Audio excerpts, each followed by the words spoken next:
Is doing well. As y'all can tell, I am at the Hayti Heritage Center at this particular time. On this particular evening, it is definitely a lovely, warm day. It's been warm as well, and it's been warm all over the country and all in that space. Could be worse, though. I was actually talking to my mom earlier, and if you have looked at the news, you might have seen that there is a small town or a small little community called Dorchester, which is up near Rocky Mount, and they were hit with a tornado. So that wasn't that far from mom's house, but she actually only managed to get a few leaves in her swimming pool. And I don't think that we had any family members that were impacted, even though several people definitely faced some devastation and all in that kind of line. So a lot of people are dealing with the heat and are dealing with it, whether you're in California, whether you're in North Carolina, where I am, or whether you're in New York or a number of other places. I understand there's a heat wave in Asia and a heat wave in Europe as well. Ironically, I have not heard of a heat wave in Africa. Not saying that there isn't one, but they haven't reported it as of yet, even though the equator does go through some of the African nations and all in that space. So maybe they're having a heat wave and it just hasn't got into the news coverage as of yet. And of course, Australia is down under, so maybe they're not having any bad weather at all. Next time I see Shaquille or some of my other friends from Australia and New Zealand, I'll have to find out how the weather is holding where they are and all in that space. But it is always good having conversations with people that are doing amazing things and even trying to find ways that we can develop our own psychic abilities and definitely do things in that space. And if, for those of you who watched the earlier afternoon edition, you know that we had conversations around that because we were talking about how a lot of people have psychic abilities and all in that space, but they don't always develop the psychic abilities as much as they should. I know I try to pay attention to my dreams, but oftentimes by the time I wake up, the dreams have gone. The rat race of life has gotten into full force, and then I have forgotten what the dream was, and it might have been an important message in the dream because I do believe that the ancestors and others speak to us regularly in our dreams, and we need to pay attention to the messages that they give us and the messages that Mother Earth and Mother Nature give us as well, because they can oftentimes send strong signals as to what is going on in our life also. And as I said on one of the other shows, both earlier this afternoon as well as in past shows and everything, I am definitely a big believer that sometimes we don't know or do enough in exploring our inner child and all in that space. Sometimes we figure that we got to do the grown up thing and be very grown up and all of that responsibility that comes with being grown up. But even at 61, and I hit that on July 1st, I still think that that childlike wonder and even childlike curiosity can do us well in life. And sometimes we need to turn back to those forces and all in that space. A little play is good in life, not just in a romance and relationships, but just in life in general. So I'm going to bring in somebody that has a similar kind of philosophy from what I have read and understand and all along those lines. And we're going to find out some of the things that are going on with Miss Hathaway, Elaine Hathaway, and all in that space. For some reason, whenever I hear the name Hathaway, I think of, I believe it was a great actress that had that name as well. So I'm going to pull up Elaine and see how things are going on in her life and how things are going on in terms of keeping even cool. Because I know that there's been some hot weather in the California area as well as just the West Coast in general. And we've been having temperatures. Today was actually mild because there was some threat of rain, and there might even be a threat of rain later on this evening that has dropped the temperatures more into the 80s and the 70s. But then that also adds to this thing called humidity, and the temperatures can be quite hot. I think that there have been several days that we've been pushing near 100, which is not a pleasant feel, particularly if you add the humidity to it as well. So sometimes I'm just staying at home, staying in with my air conditioning in the case of where I'm at work, or the fans blowing when I am in my apartment and all along those lines. But how are you doing and how are you coping with this weather? I'm doing so well, Mark. Actually, you know what's funny? It practically didn't shine. The sun didn't shine for about 6 months in California. Sincerely, like people were getting seasonal affective disorder because we're used to the sun shining all the time, and it was very, very cool all the way up through the 4th of July, and now it's trying to compensate. So I'm feeling very grateful that I have some air conditioning to sit in. But about 2 weeks ago, I was wondering if we were ever going to be warm. And the entire time I knew that the second it was hot, I was going to wonder is it ever going to cool down. So, like most people, I'm never completely happy with the weather, but it's beautiful where I am. Sounds like it's very beautiful. I do have to ask that $6 million question, which is one that people ask about certain cities, and definitely California is one of those. Are you a native of California? Because a lot of times people will say that hardly anybody from California is actually from California because there's all of those transplants that are going there and moving there for the Hollywood dream and some of the other dreams, including the tech dream and all in that space. So I know that you live in California now, but are you a native of California, or are you one of those people that moved there in order to pursue some of your own dreams and your own ambitions? Oddly enough, I'm neither, but I am not a native of California. And you have to remember, California, Los Angeles County is the most populous county in the United States. We have more people in that than the rest of the country has, just period. And I'm just outside of Los Angeles County.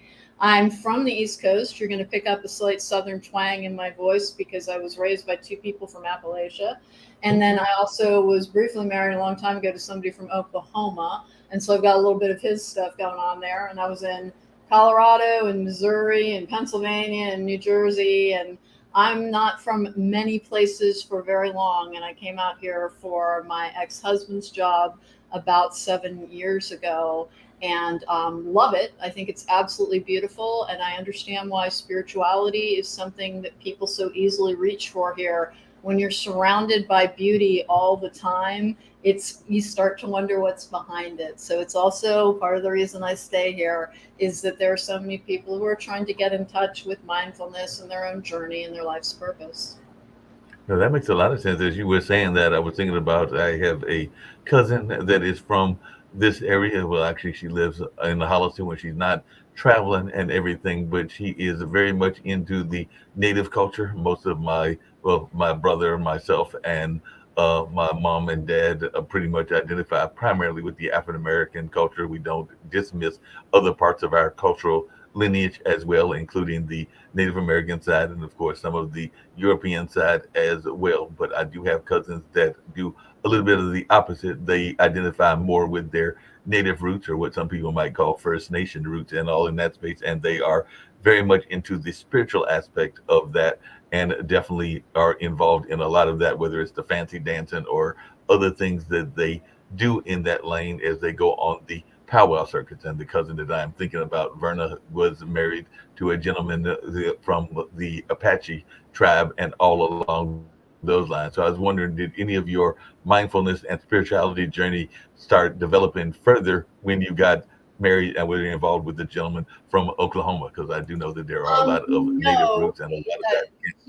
he's not somebody who was a very spiritual person. Part of the reason that, and by the way, he's been married to somebody else for a very long time. They're happy. That's his soulmate. Hallelujah. It's great news. But he actually is an evangelical Christian at this point. Oh, And so like, I'm certain that he like burns me an effigy just for the fun of it sometimes, but he didn't have anything to do with my spirituality journey. I have always been somebody, it's a long story, but I was raised in a way that kept me isolated from almost all other people.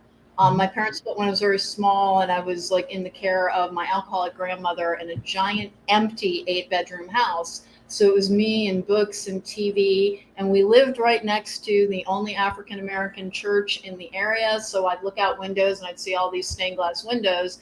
And the best things in my life were the very liberal Episcopal church that I attended as a child and sang in the choir and everything. Even though I'm a witch, I actually used to sing in a choir. And I also, as a child, my grandmother would scrimp and save to send me to Quaker farm camp so she could be rid of me for a little while in the summer, and I don't blame her. It was absolutely wonderful. Quaker farm camp was one of the things that really, really shaped me. And when you ask about where my spiritual journey really began, it was there because Quakers do not speak about their faith, they try and live it. When they have meetings, they do not speak much. So they would take all of these campers out into the woods in Pennsylvania. And it turns out there was only ever one Quaker farm camp. So like people heard me talking about it on another podcast, and people from the Quaker community booked with me to update me on what had happened to that camp. And it just closed last year. So it was around forever. And that was actually where we would go out into the woods and everyone would sit with their own thoughts, which is what they do in a Quaker meeting. You don't, unless you feel moved to speak, you do not speak. And so basically, and then we'd sing some hymns, but there is no doctrine that they follow. There is no pattern that they follow. There's no pomp nor circumstance. It is you trying to connect with your divine source. And I started going there when I was 7 years old and went 7 through 12, and which is the age at which you would be aged out of that camp. And if I had a spirituality journey that began someplace, it was being introduced to a very liberal Episcopal church, but it was really the Quakers who made me start, understanding that there was the divine presence in all forms of nature, and particularly in animals. And so that was something that I carried, and drifted away for a while. When I was in my 30s, I met a shaman named Mario, which is like my favorite, detail about this guy. His name was Mario. So, it was just this wonderfully down to earth person who told me I was a shaman and I needed to go and train as a shaman, but I had to leave my husband first. And I was like, well, I'm not going to leave my husband. And he's like, yes, yeah, you are. And I'm like, no, I'm really not. Well, spoiler, he was right. And I never did train as a shaman per se, but I am an energy healer and I use the tarot to help people look into their past and their present and their future. But the past is usually the things that contains the wounds that we need to heal. When we're talking about inner child healing, I can use cards to help people figure out why they do the things they do, why they choose the partners they choose, and what they're trying to heal. And we work on how to heal it together. So my spirituality journey is not like it doesn't conform to any particular path, but I did have somebody on my own podcast who went and prayed with Lakota and has been and does that regularly. She takes prayers to their tree for me every year and asks me what I want her to pray for. And so I do know people who have walked that. It's called the Red Path. So I do know people who have done that. And it can be one of the doors that opens for people. And I do live in a part of the country where indigenous people's beliefs, the Chumash were very prevalent in California. And there are still a lot of indigenous people who practice within California. So it's, I live cheek by jowl with it, even if I'm not a part of it.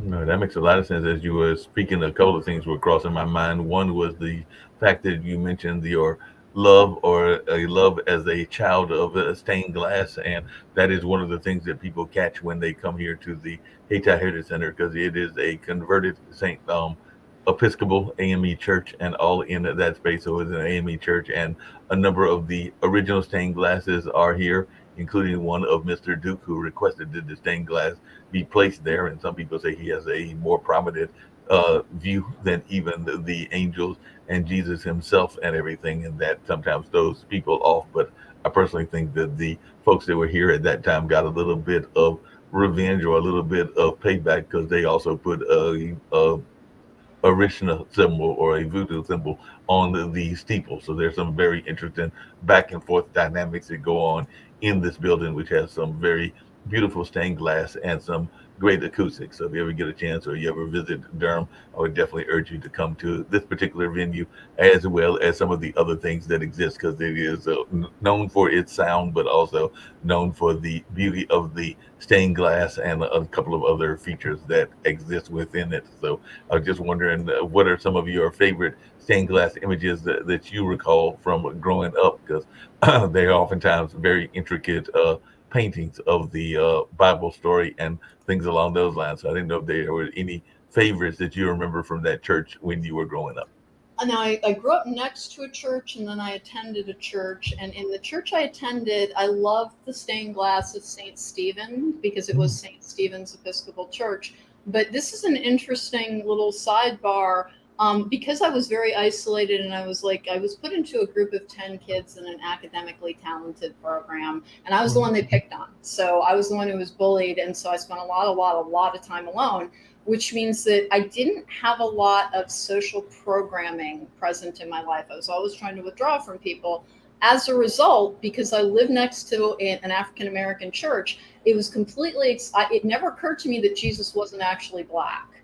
It really, because that when you're asking what my favorite image was, every time I looked out of the windows on one side of this very large and empty house, there was a giant image of Jesus with two apostles, and there was a dove, and I believe it was Mary leaning in front of him or kneeling in front of him. And of course, he was depicted for the African American church as being African American, which made perfect sense to me with the Bible and in the Middle East. And I was like, oh, that makes perfect sense.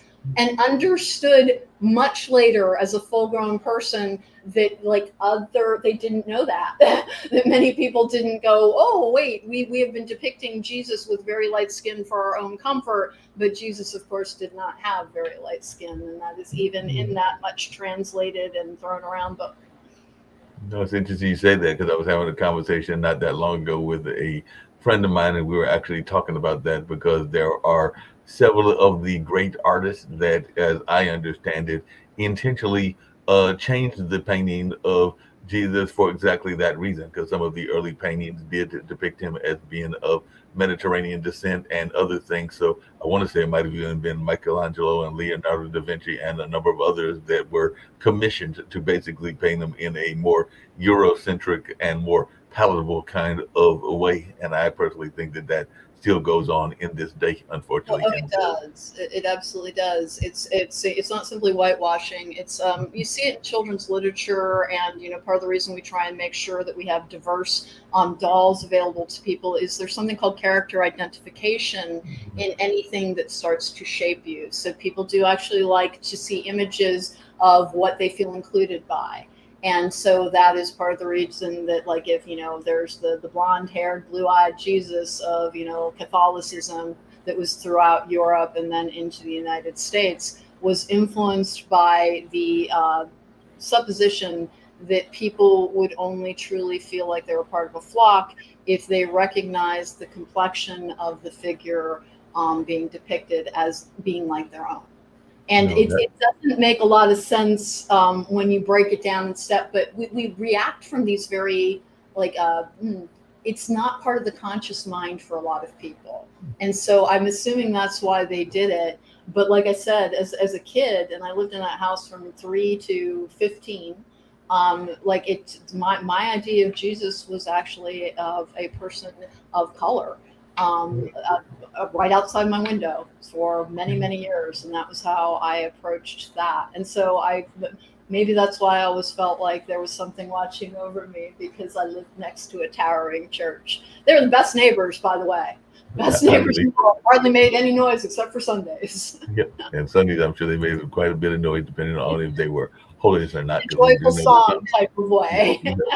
And some churches can be more joyful than others, because one of the churches, we actually have two churches that meet here regularly right now. One is meeting in what we call the community room, and the other is meeting in a classroom. And eventually they may go into the sanctuary, because there have been churches that have met in the sanctuary in the past, but I think that they want to get to a certain size before they have that conversation. But yeah, they can get quite joyful, because I want to say one of them is more Pentecostal than the other, but they definitely can get very joyful and get a lot of sounds going on, whether that's the tambourines or the vocals or a number of other things. You mentioned earlier, and you don't hide it and everything. And I appreciate people that are candid about what is going on in their life. And I knew a artist friend of mine, and I think Amy may still be around, but she was a Wiccan and definitely was in that space and definitely was a amazing artist. And like I said, we lived in the same area there in Winston-Salem, which is another city here in North Carolina. And definitely they tried to capture a lot of people's essence with their artwork. And some people may have felt that maybe they captured too much essence. I'm not Wiccan. Okay. Wicca is a religion. I just had a Wiccan on my own podcast. Hmm. Wicca is a form of witchcraft. It's very earth based. I'm a celestial and angelic magic practitioner, so I Okay. actually work solely with archangels. Oh, It cool. is, yes, it's a magic that is like what was outlined in the Book of Enoch, which is one Mhm. of the books of the Bible that had been removed. It is considered a form of chaos magic, which sounds really scary, but all chaos magic is deconstructed magic that allows you to borrow from other traditions in order to practice your own craft. And mine happens to be the magic. It's the magic of the divine, which I know some people will be like, blaspheme, heretic, but it's the magic of the divine, and it does work. It can only be used for healing purposes, and for guidance and for protective purposes. It can't be used for baneful purposes, baneful meaning to do harm. Right. The only harmful form of magic within celestial and angelic magic is something called the God's Justice Curse, which is a karmic curse that can only be cast when you are trying to protect others from the actions of someone known to be. It brings them a karmic lesson within this lifetime and stops them from hurting people. Well, that So makes sense. I'm a celestial and angelic practitioner or a celestial and angelic witch. If I misheard you, my apologies and No everything. I worries. definitely People hear witch, they think Wiccan because that's the only form of witchcraft that they know of. But there's green witches, there are kitchen witches, there are collective witches, there are pagans, there are neo-pagans, there right. are lunar witches. Believe it or not, there is many denominations in magic as there are within Christianity and different focuses. And my particular one is almost always, it doesn't work with covens, it's always soul practitioners. And it does actually, when I call things, I am calling upon the Father, Son, the Holy Ghost, and I'm a what's considered a divine conduit, which means I bring people spiritual messages from the Archangel Gabriel, who is the on the judgment card in tarot, and it's about epiphanies and truth and helping people shine a light into the darkness of their souls so that they can find their truth and walk forward on their path. And Yeah, that that's what makes celestial angelic magic is. It connects you to the divine.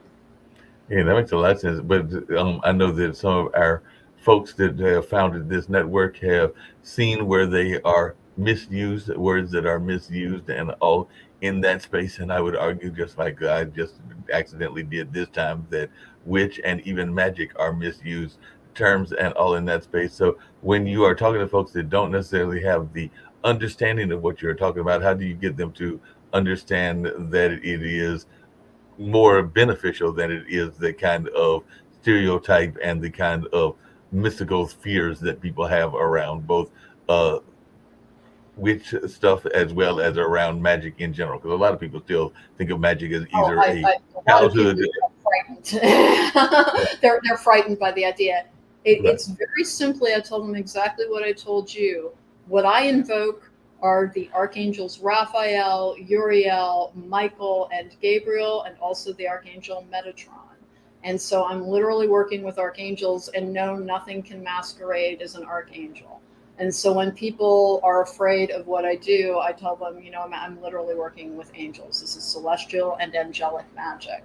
It is a divine magic that is only to be used to help people heal, to get them in touch with their divine selves, and to help them find their life's purpose, their soul's growth mission while they are here.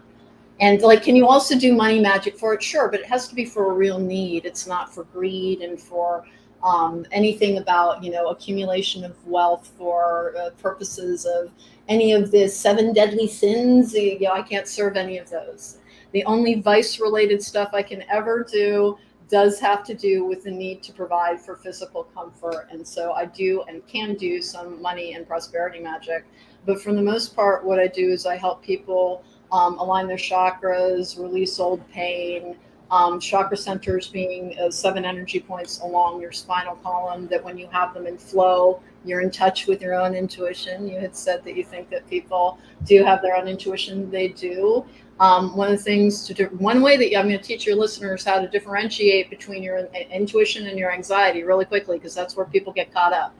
Your intuition is actionable information. It will end with a period. It tells you something. Don't go down there. Do this today. If it ends with a question mark, that is your anxiety, and it is a root chakra issue. And if you're suffering from anxiety or depression, the first thing you want to do is start working on your root chakra. If you're not comfortable working through the chakra system, then that is the Archangel Michael that you would call upon, because the Archangel Michael is the guardian of earth and all things earthly. Your root chakra is closest to the earth. But when I'm trying to explain to people what kind of magic I do, they'll ask me things like, do you do love spells? No, I don't do love spells.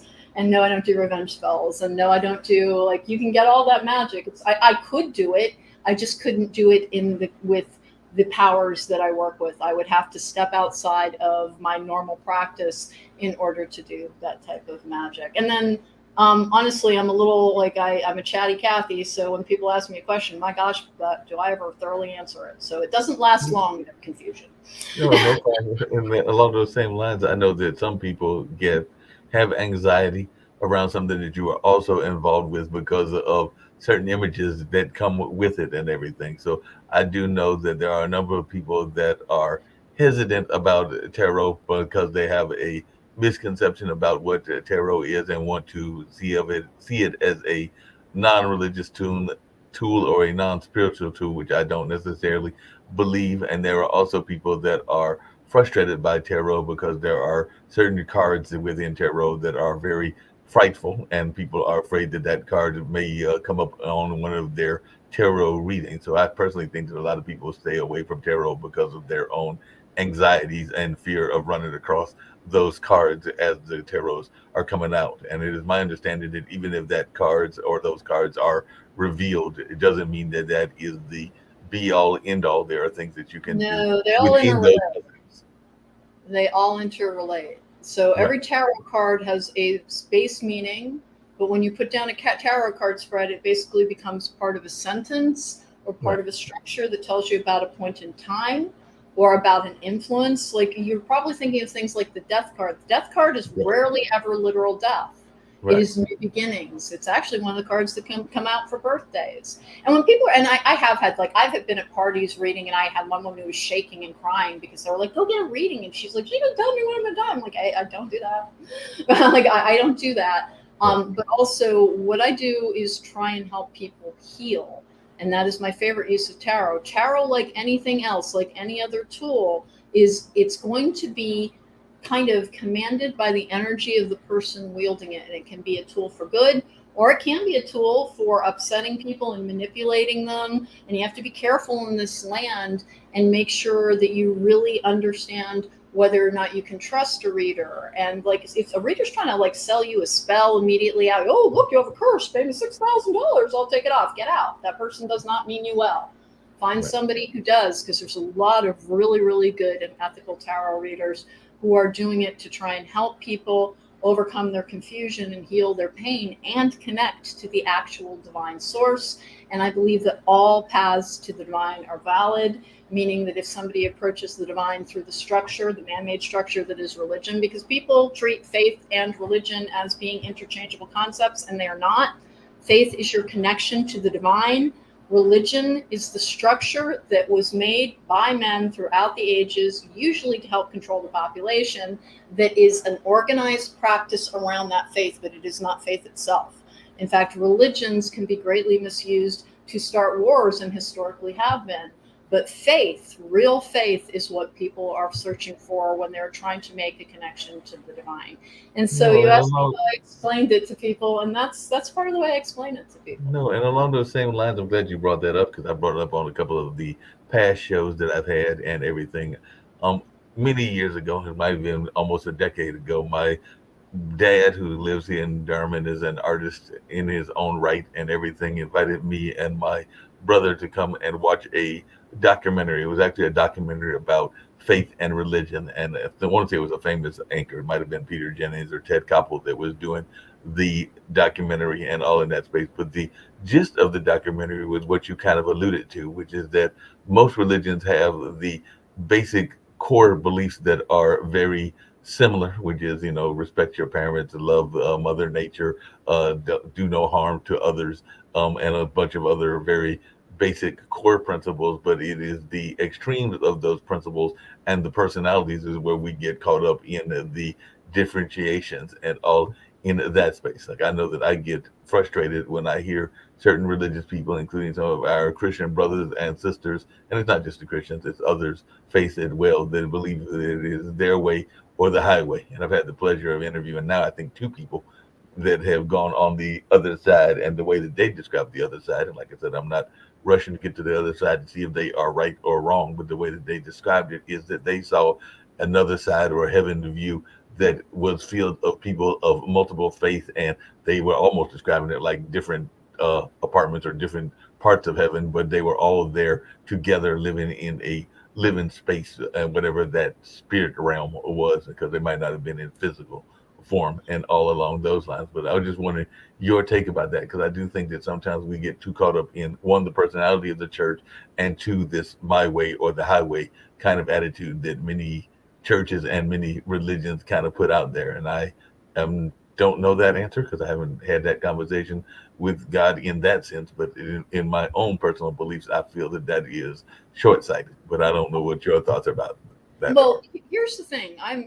very clearly a person of faith. If I work with archangels and when I'm blessing things, I bless them in the name of the Father, Son, and the Holy Ghost. But I know that that's not the only path to the divine and to the exact same power. Remember, religions break down a divine truth, and they help us understand something that, one of the tenets of most religions is that we cannot know the mind of God. And Exactly. so religions are trying to help us understand a hugely complicated truth that is we're not capable of fully understanding in this form because we're not meant to.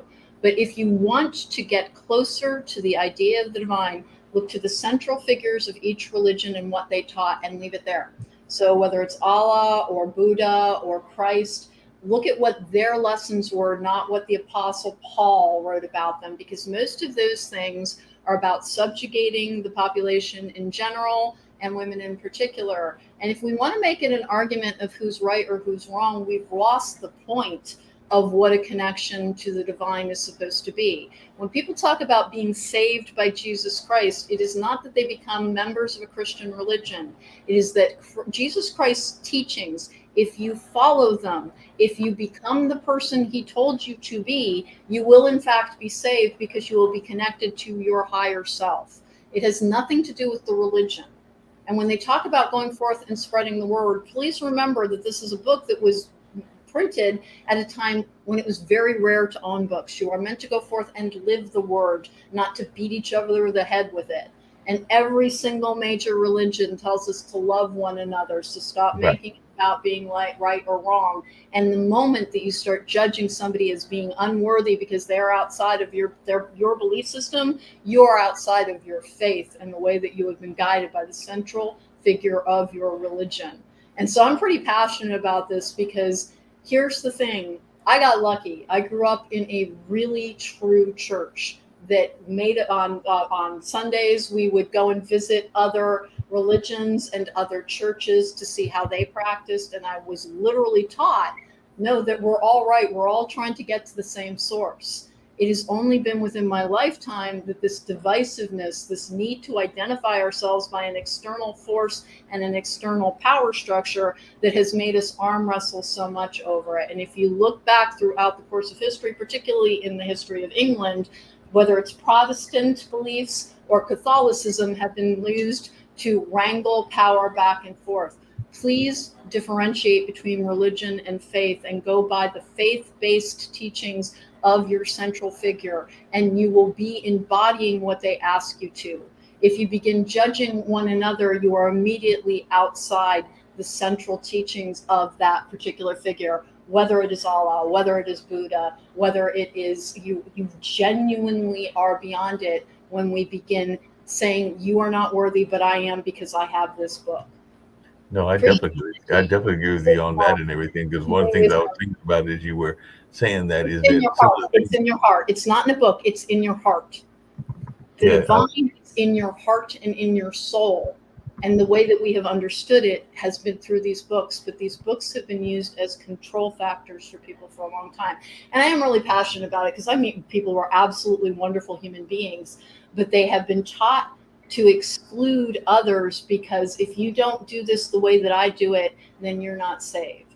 And that no, is not the truth of the matter. Everyone can be, because there's going to be somebody in a far flung corner of the land who will never have been exposed to any religion whatsoever, but they can still have a connection to something that is beyond them. And that is the first tenet of faith, is knowing that there is more to this life than we can see.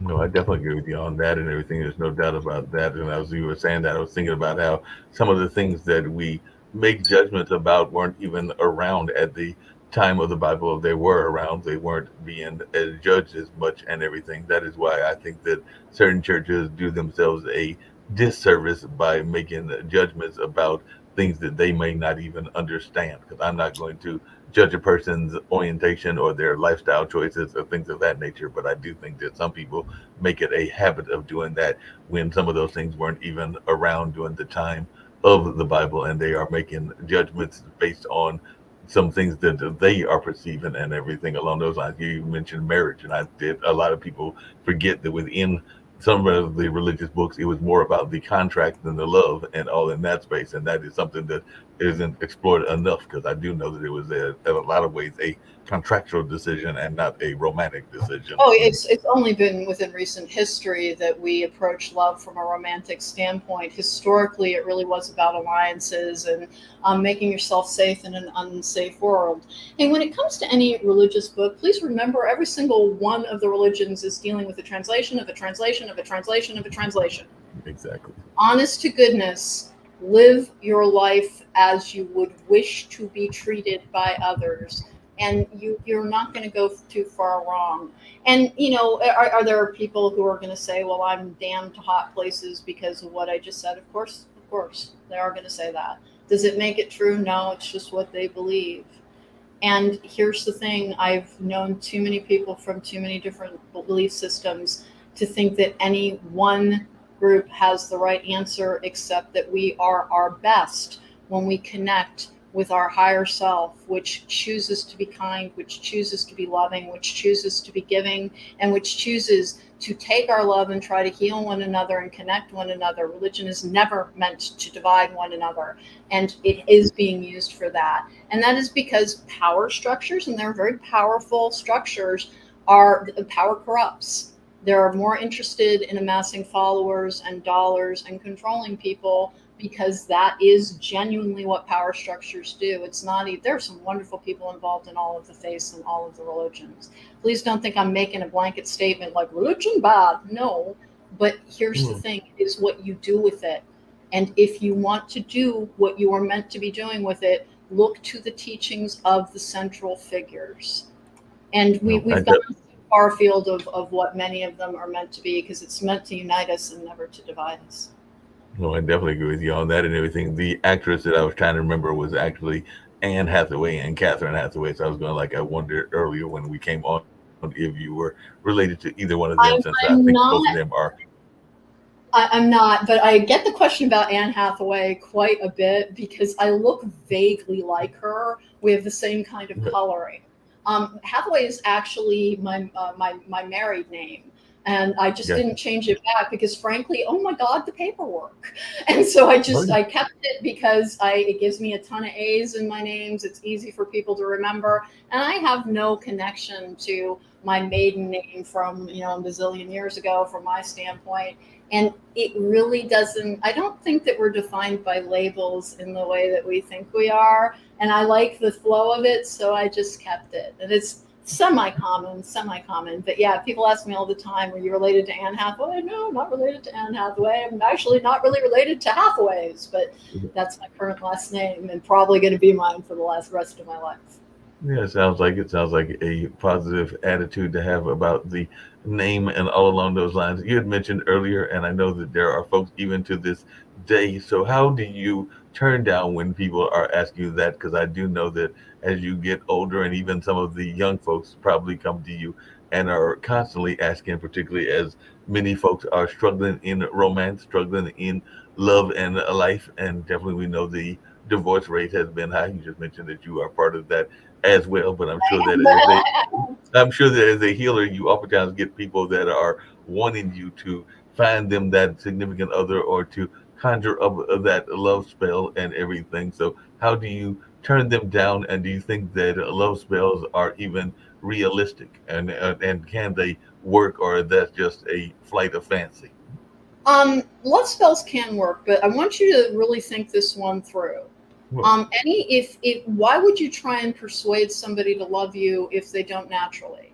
Because right. anything that begins in a battle of wills will contain a battle of wills in it, and it does have a karmic implication with it, meaning that if you take somebody against their will, like be careful, stuff's going to get taken from you. And I'm not like trying to be frightening. It's just that we get fixated on the idea that another person, an exterior source, contains the keys for our own happiness, and that's never true. When we are in love, we are actually reacting to somebody with the love that we possess for all things. They are waking up something inside of you, not creating it. They are waking it up. That is the love that you possess to give to others. And I do use tarot to help people understand their romantic life and when they will meet somebody. When somebody asks me for a love spell, I tell them I don't do emotionally influential magic, and here is why. Whenever you do something, you are opening a door. And if you're a person contracting to have love magic done, which is to influence another person's emotions, you're opening the door into your life to have somebody do that to you as well. Forces that you do not reach for have a very hard time reaching for you. And it is much better to let somebody who is not prepared to love you body and soul go rather than to try and force the issue, because it won't hold forever. And there's always going to be a part of you that will be watching for the moment that it wears off. And then the other part is if you're looking for your person, which is what the big, the way it's turned now is, I want my person, I want my person, when am I going to meet my person? Here's how you find your person, guys. Be your own person first. Right. Because honest to goodness, when we think of our lives, we talked about this just a couple of minutes ago, how it is a modern construct that we think the point of our lives is falling in love. It is modern times that have taught us that. And honest to goodness, if your life is a pie and it contains 8 slices, romances and love and marriage is supposed to take up 2 slices. The bulk Right. of your life, the bulk of your experience is lived as you find your purpose, and you'll find your purpose. It really is about, people will join us on a journey, and sometimes they'll stay forever, but sometimes we need to part ways.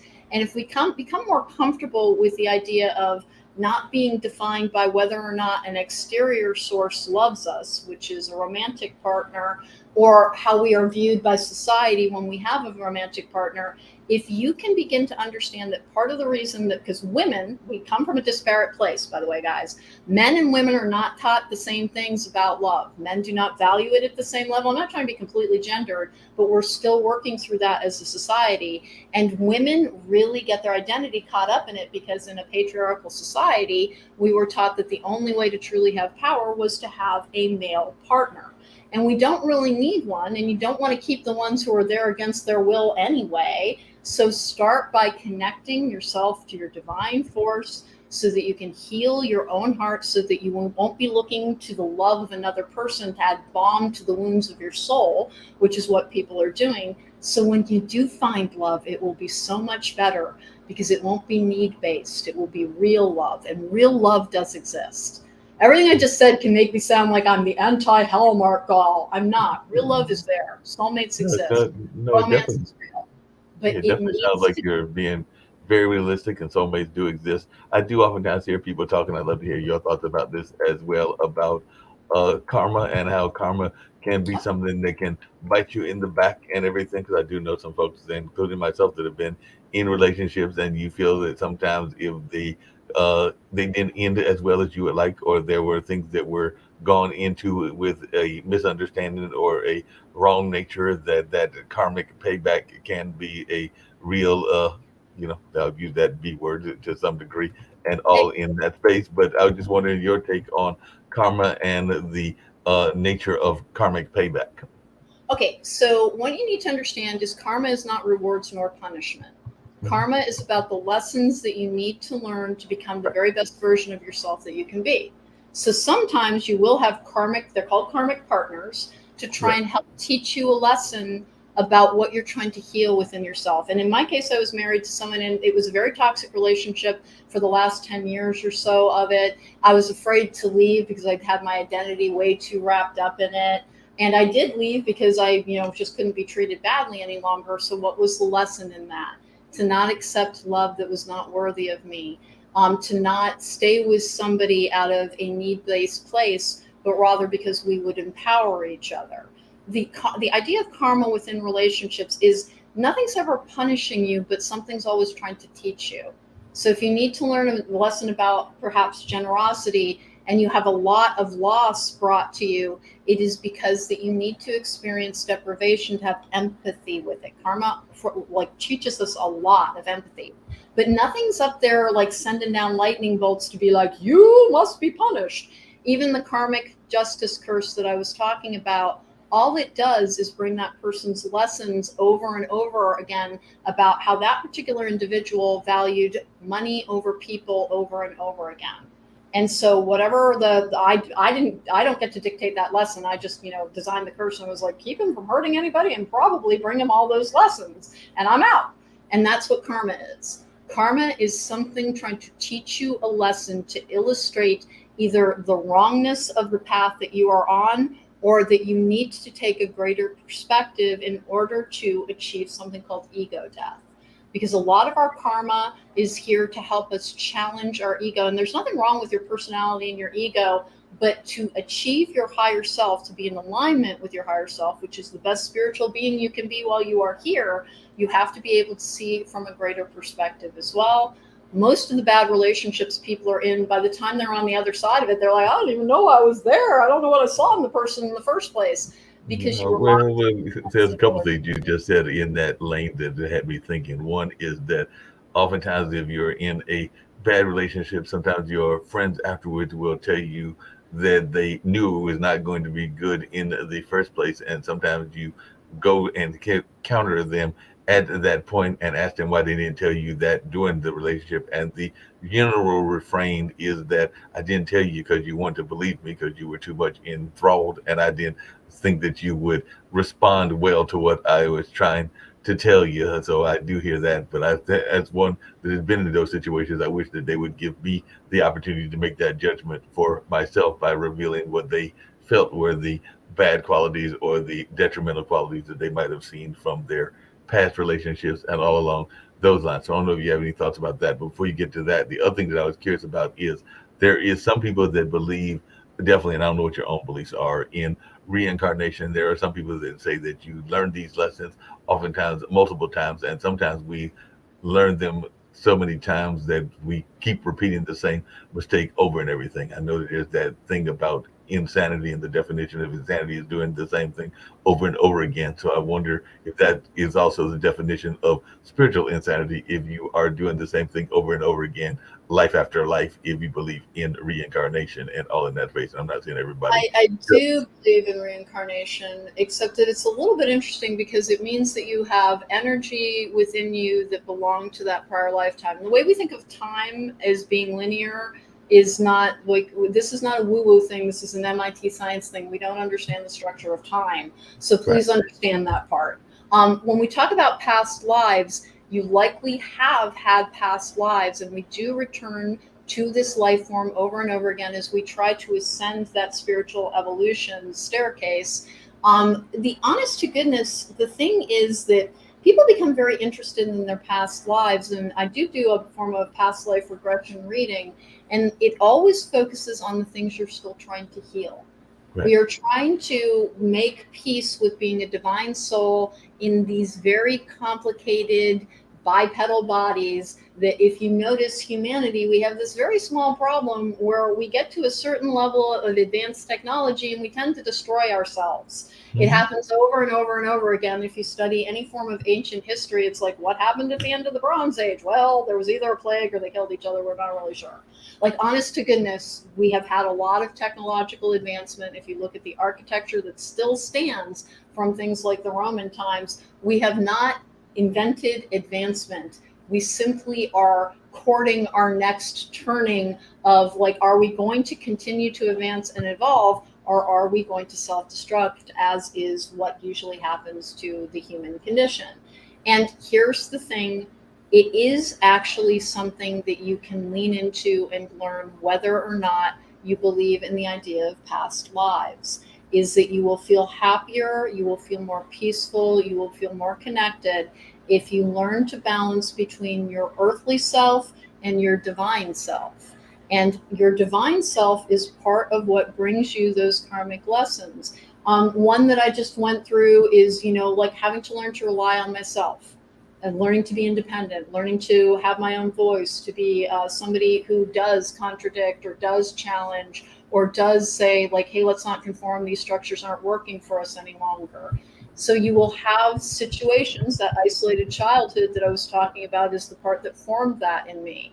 I'm never a joiner. I'm always the person on the outside going, what are you doing in there? And when you are the person on the outside looking at that, it's much easier to see the whole picture.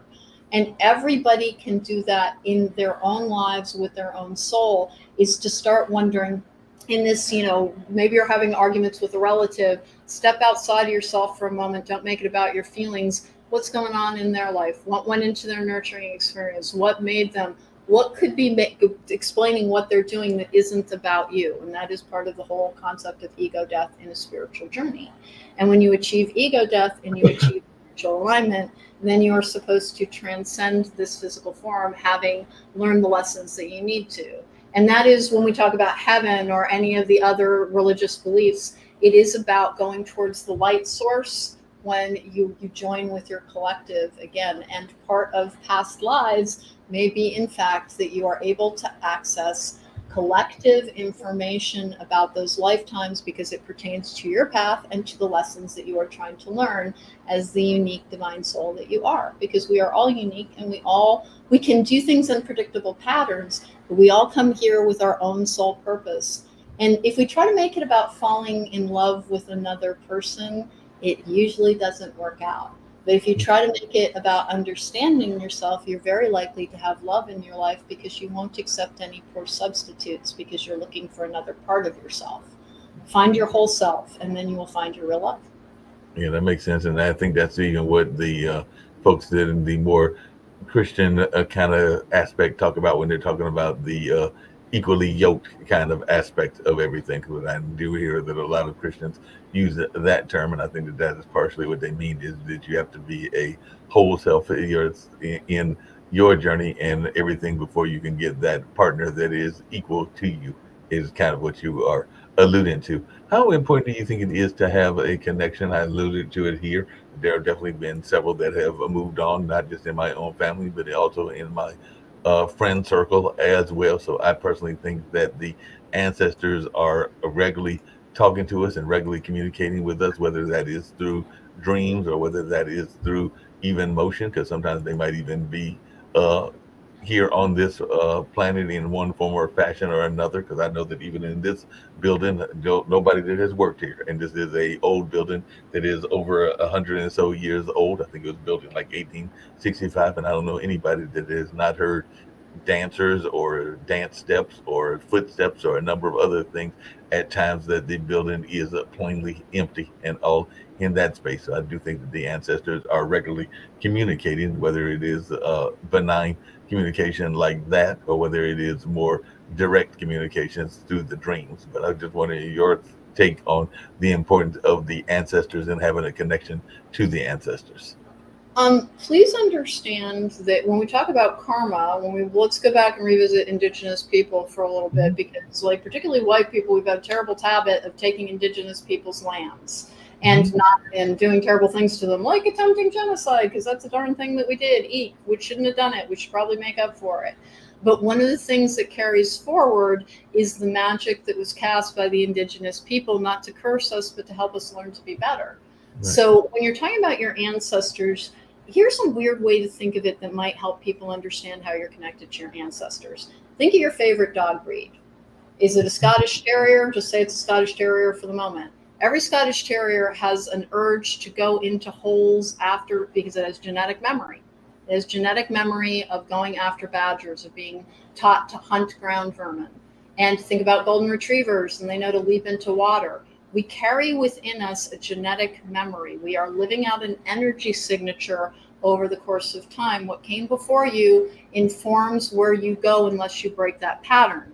So we have a lot of people who break generational trauma, which can also be called generational curses, by learning more and doing better. And when I look at my own ancestors, like I'm talking about my alcoholic grandmother, here's the thing. They're really complicated people, but they lived in a time where they could not understand their own emotional construction, the things that had happened to them and how it shaped them. But everything I like about myself comes from those people who were great educators. I come from a long line of teachers on my dad's side. On my mom's side, she's from Scottish coal miners. You practically have to kill us dead to get us to die because we're hardier than you can possibly believe. And those are things that help me to this day, being very physically robust and being very intellectually curious and always wanting to learn more and always wanting to impart more knowledge. Who you are is not just your DNA. You have gifts and you have predispositions that can be for good or for ill. And as you grow forward into more and more knowledge, you have more tools to address the things that held those people back. But if, for instance, you're very, very gifted at fixing things, chances are good you've got a mechanic somewhere in your ancestry. Always try to honor your ancestors. You literally could not exist without them. And even though they are flawed people, they also did good things because people are more than the worst thing they ever did. And so, in my very complicated family, which had a lot of issues I won't even go into, and it's tiny. I don't have any family now, and I really was raised as an only child. Even though I have a half brother, he grew up with my mom, and I did not. It's a very long story. I'll spare you. Everything that I like about myself that makes my life possible, even the gifts that I have, I can spot in particular in that grandmother I referred to, who simply was heartbroken when her husband, she had a very codependent relationship, when her husband suddenly died, and she set about drinking herself to death for the rest of her life, and that is exactly what she did. But she was funny, she was bright, she was a registered dietitian and worked for a hospital at a time when women were not likely to be very directed in their career. She came from a family which was very dysfunctional, but there were 5 girls and 1 boy. And one of the girls was developmentally delayed, but all the other girls went to college at a time that it was not common in that part of Appalachia to make sure that you were sending your daughters to college.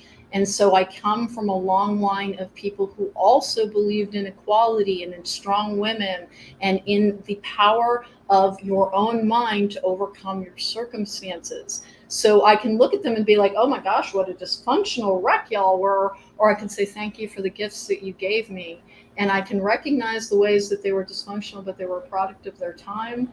And the gifts that they gave me have made me be able to be resilient and scrape myself up off the floor over and over again whenever I've needed to keep going. So the very things about me that make everything I like about myself possible come from those very same complicated and sometimes very dysfunctional people. Always remember that when somebody passes from this earth, that ego that we were talking about before, that falls away and they become the very best version of themselves that they can be because they have left behind their earthly concerns. So my father, who is an incredibly abusive person towards me in a lot of different ways that can be upsetting for people to hear, I have been told that he is one of the people who tries to help me a great deal. And for a very long time, I was incredibly uncomfortable with that. I was like, get away from me. And finally, I evolved to the point where I understood that he is the first person who ever told me that the most important part of me was my intellect, not how I looked. He was the very first person who told me that never let anybody else make up your mind for you. You are perfectly capable of doing that for yourself. He was the first person who told me that I was smart and I could figure things out for myself. And he stuck with that. He died when I was 15 and it was all very dramatic. And I had to go live with that mom that I referred to before. But there are many things about myself that make my life a remarkable journey because that man was my father. And I didn't think even 15 years ago I would have said something like that I'm glad that he was my dad. But, today I can. Well, along those same lines and everything, I was wondering, do you sometimes get, because you mentioned it a couple of times, that Appalachian background and everything, and there is a lot of stereotypes that I think are unfair stereotypes around Appalachia. Definitely some of these stereotypes are based in truth, whether that is Loretta Lynn's coal miner daughter kind of mentality or the running of moonshine, which definitely a lot of folks did in the Appalachian space. But a lot of people, when they think about Appalachia and think about the Southern culture, they automatically go to the negative stereotypes. Because how many times have you, even there in California, run into people? Then you mentioned that you are from the Appalachians. They My probably ask grandmother and you. my father were. I'm not. It's just that they had Appalachian accents that I That's what picked I'm up saying, on. but the Appalachian roots and everything, but the Appalachian roots, and if you mention those Appalachian roots to your friends out in the West Coast, there might be folks that automatically go to the darlings from the Andy Griffin series, or go automatically to Deliverance and want to know if you ran across those kind of individuals in your own roots and everything. So just wondering, how do Um, you deal with those I stereotypes if you ever run across those? I have, and here, but first of all, my great grandfather like owned the train station in this tiny little place called Big Stone Gap, Virginia, and so Mhm. it's tiny, it's genuinely tiny, and that's in Appalachia.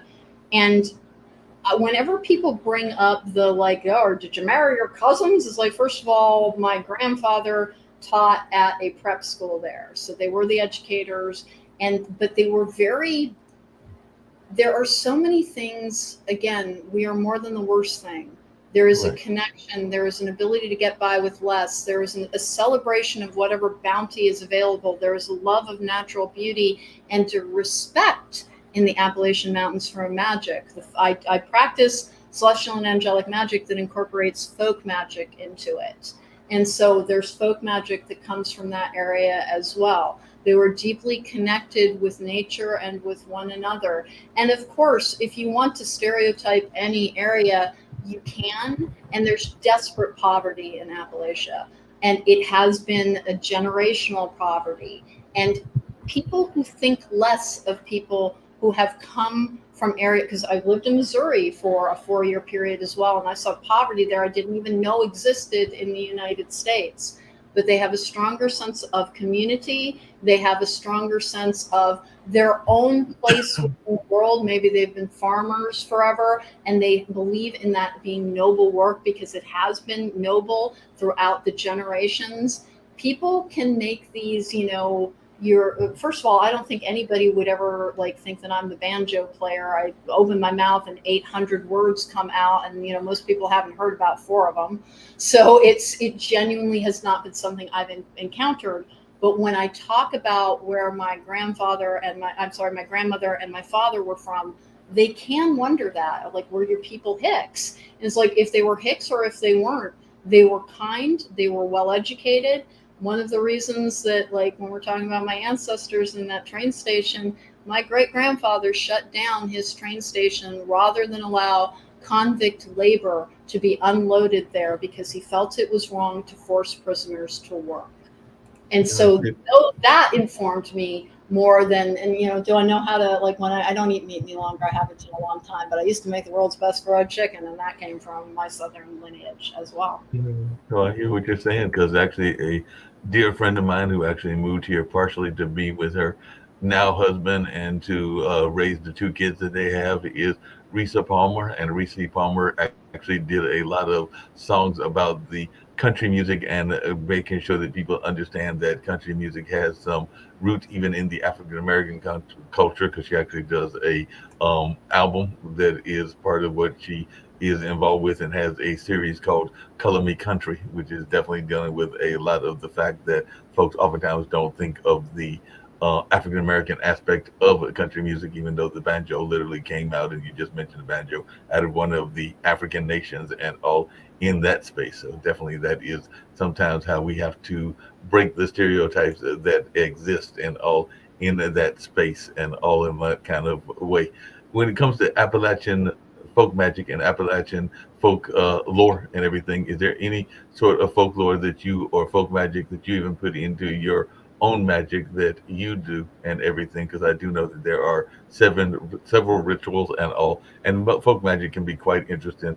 A story that my family tells, and you'll get a kick out of this, is that my grandfather, when he was living, had to do some fast talking because there was somebody that was stealing items, and he was a well-to-do businessman, so he definitely wasn't the one that was doing it. But they put like some sort of spell out there, and whoever came by and saw the image of the water was supposed to be the person that had committed the crime. And as it turned out, he was the person that walked by and had to do some serious explaining, because he was like, that was nowhere near there. There's no way that I did it. And he alluded and found out that he wasn't the person, but there was some of that folklore that was going on, and some of that kind of I won't say spells, but kind of things that were put out there that were supposed to be the be all end all in terms of finding the answer. But in that case, they would have found the wrong culprit and all in that space and everything. But he did have to do, as it was told to me secondhand, some serious fast talking.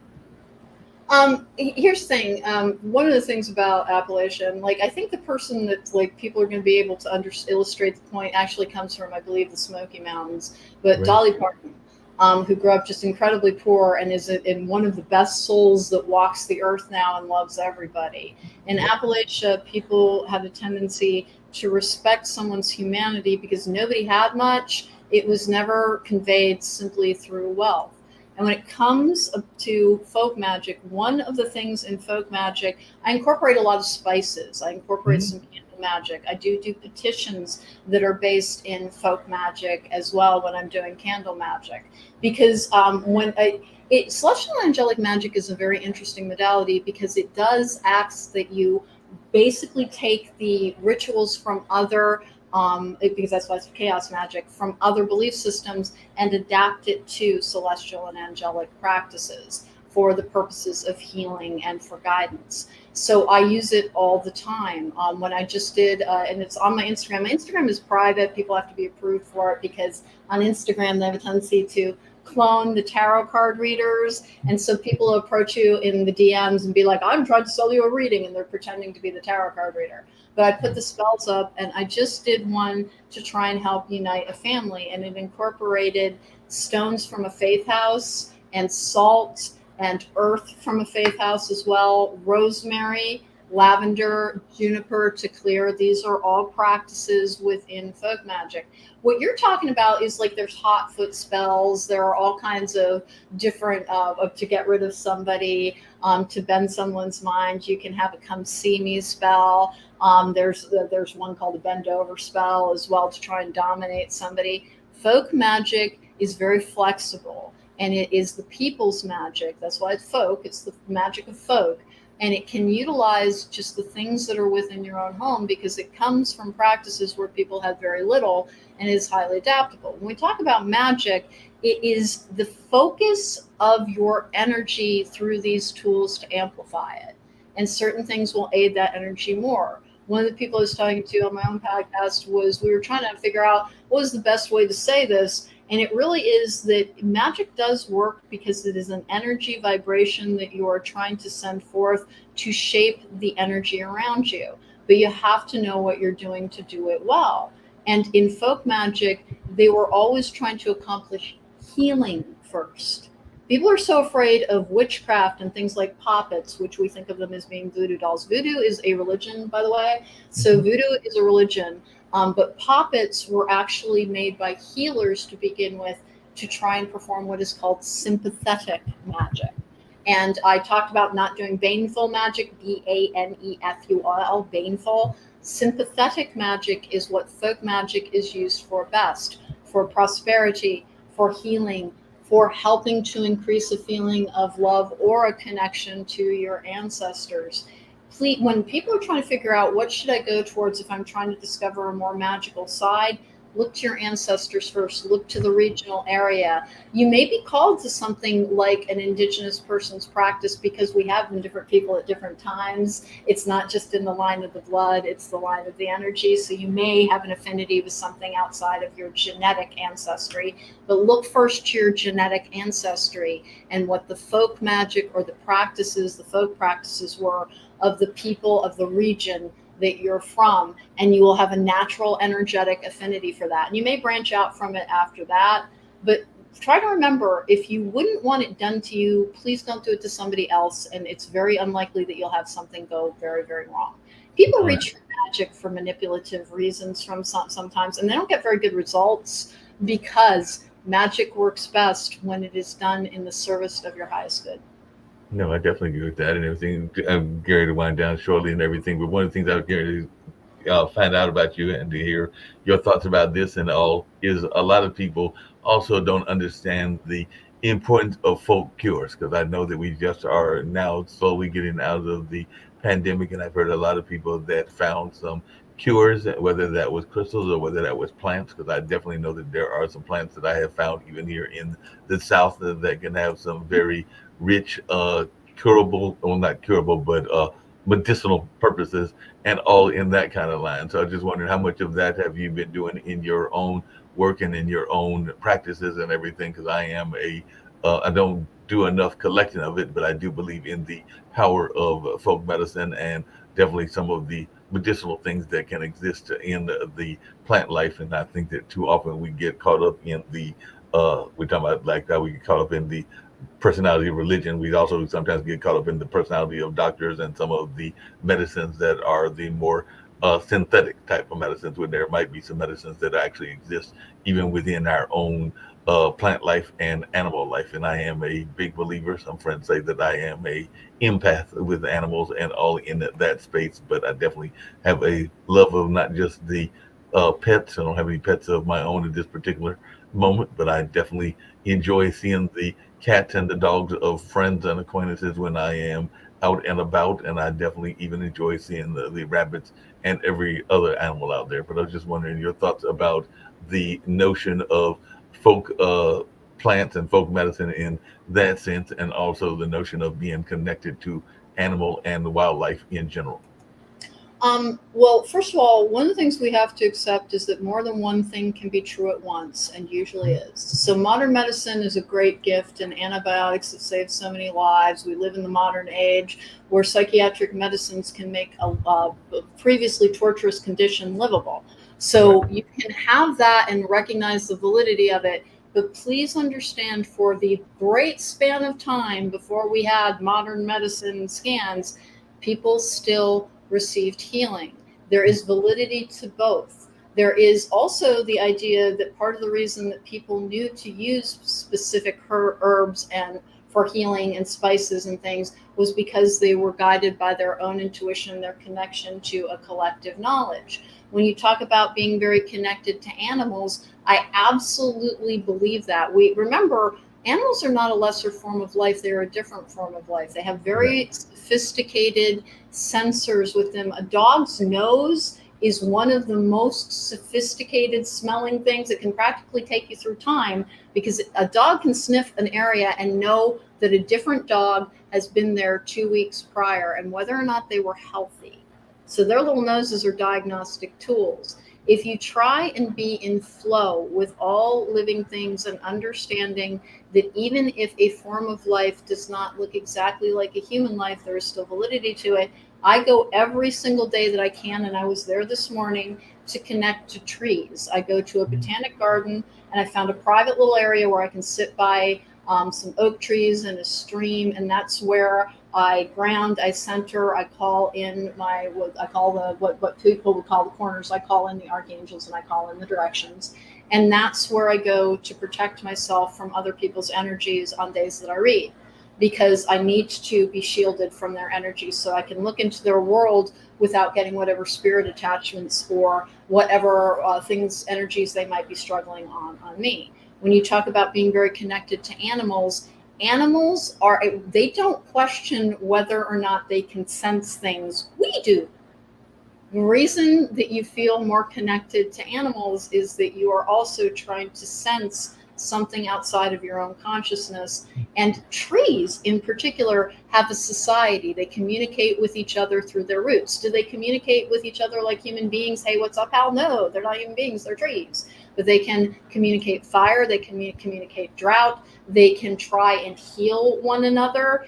It's a very sophisticated ecosystem, and if you want to have the best and the most resonant and pleasurable experience that you can, connect with the world as a whole in order to feel like you are a part of something. When you It's connect with interesting. Yeah, it's when you interesting. It's interesting you said that because I was on a friend's podcast, not here on Pod TV, but they occasionally pop in on Pod TV. But they have their own network. I think it's called the World Economic Talent Forum or something like that, and everything. But we were having a conversation because the gentleman that runs it is out of Malaysia, if I'm remembering correctly, and everything. But we were having a conversation about energy and what's going on in the energy space. And one of the things that I said as we were waiting for the host to come back on and wrap up the show was this notion that maybe we need to pay more attention to the least of these, because if you want to talk about animals that are the least of these, but they work in a collective body and they do a great job of living in that space and doing some amazing things in terms of what they are able to create in their villages and all in that space. You can't get much smaller than an ant or a bee and all in that space. And one of the arguments that I was saying is that maybe we as humans need to stop thinking that we are so much better than those little small animals and borrow some tactics from them and work more collectively because they do work in unity on a lot of things that we don't work on unity at. So that was the point that I was making, and I think it is a valid point that we might need to learn from our ant and bee companions. Well, and we can also find who we are in relationship to power, which again, power is the most corrupting source that there is in our relationship to animals, because we have all the power over most of them. And so you find what you need to heal. If you need to heal your patience, if you need to heal your frustration, if you need to open up your love space, you find who you really are. Because character is not revealed in how we treat people that we wish to impress or that we like. Your true character is revealed in how you treat people who have less than you do, who have less power than you do, and can do nothing for you, because that's who you really are. All the other ones is, these are the face that we're putting forward, the way we wish to be seen. In those circumstances, particularly as we relate to animals, we are seen as we really are. And that is where we start growing from, and that is where we start healing from, not in the false facades that we put up for ourselves and others. And by the way, that's not a criticism, we all do it. It's just, if you want to feel happier, you want to have more love in your life, if you want to feel more magic in your life, if you want to feel more connection and more hope for this world, start by healing the things that bother you and to make you feel more peaceful as a result when you heal them. When we are peaceful, we reach for solutions. When we are in pain, we have a tendency to lash out. Find what you need to heal and try to connect in all of the ways that you can with the world as a greater living organism. We are all connected, we are all equal. And if we would start treating each other as such, instead of what do you believe, am I rejecting or accepting you based on who you voted for, if we would stop doing that, we would have a better society, we would have better lives, we would have better relationships, and we would feel better. Which, if you're not interested in any of the other things that I'm talking about, it's the way you can feel better. It's the way you can feel comfortable in your skin. It's the way you can like yourself. It's the way that you can feel real joy and let your troubles pass from you after you've cleared the hurdles of the obstacles that are sometimes in all of our paths. Find the way to heal the parts of you that are wounded. And the easiest way to do that is to try and start connecting with animals, with nature, with your own body. Whenever people are hungry or upset or angry, I tell them, drink a big glass of water, have a good snack, get some exercise to make your brain produce the correct chemicals to bring you back into balance, and then reassess from there. But most of the things we are experiencing, or it's trying to tell us something about our condition within. If you're Usually anger is protecting fear. So when you're angry, stop, take a moment, breathe in, breathe out, do it 3 times to get your heart rate to slow down, and ask yourself, am I really afraid of something? Because fear you can address and you can talk yourself out of, and you can learn to be your best friend, your best ally within your own mind. And anger is almost always destructive. Every now and then it's protective, but for the most part it is one of the most destructive forces that we possess. Heal yourself, you heal your anger, you find your love, you find your peace. No, definitely. I hear you on that and everything. One of the things that I was curious about, and we brought it up on some of the other shows as well, is how do you deal, even in your own practices, with those inner critics and those outer critics? As you mentioned your own history, and I know that we've all had them.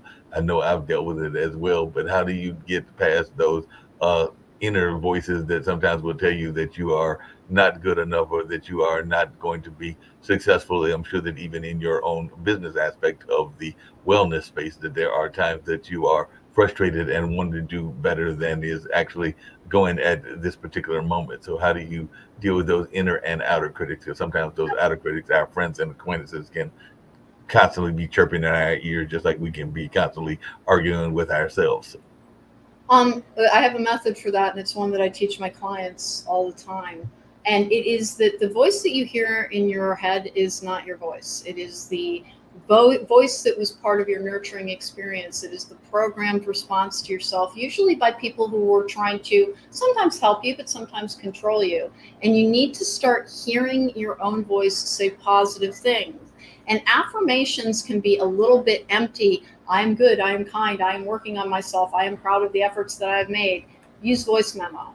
Use voice memo when you do it, and when you take a walk at lunch or whatever time you might, play it back to yourself so you can start reprogramming the voice within. And when you have that strong and certain voice, I'm doing the best I can, I'm proud of myself for the gains that I have made, I understand that I wasn't as kind and patient as I need to be there, but I will do better this next time, and I see the ways that I have improved. When you start talking to yourself, if you wouldn't say it to your best friend, do not say it to yourself, and learn to start talking to yourself as if you are your own ally, and that you accept that we all have detractions, we all have things that we're working on.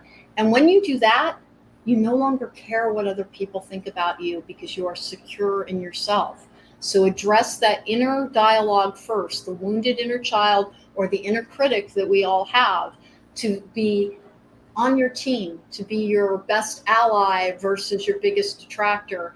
And remember, your biggest detractor, the doubt, it's related to, what did I say before? If you're angry, look for what you're afraid of. When you find yourself doubting, ask yourself, what am I really afraid of? And work on your root chakra, by the way, and work on grounding, which is connecting to nature. It makes sense that we have a symbiotic relationship with the earth itself. Go out and literally get on the ground and touch a tree, and it will help rebalance your inner energy so that you have the best starting point for your own healing journey. And when it comes to what other people say about you, I beg of you not to care. You have no control over it. You will never know what other people are saying about you. That whole thing where my whole life I was a little excluded, the great gift from that, the Cracker Jack surprise, the best thing about that is I have never tried to seek out inclusion because I have never been part of a herd or part of a greater structure. I have always been slightly on the outside, and I like it here because I get to look and see the ways in which it's like, well, you know, one of the things we've done in the society is we've normalized lying as a way of life. I'll see you later. Let's get together. Let's do lunch. We don't mean it. When foreigners come here, one of the most confusing things for them is that our social discourse in the name of courtesy contains a great deal of dishonesty. If you want to start being happier and feeling better about your life, live an authentic life. Be honest with yourself. There is a way to speak truth kindly. We are not keeping it real, which sounds like bludgeoning somebody over the head with mean words. You can speak the truth to yourself and to others kindly. If you are not happy, if you are suffering, go towards healing your inner world and understand that everything that you are suffering from, the likelihood that there is a reason for it in your formative experience, that once you understand it, understanding is half the battle to overcoming. Learn to understand yourself and your impulses and your responses, and you will have gotten halfway to learning to control them, which is responding and not reacting.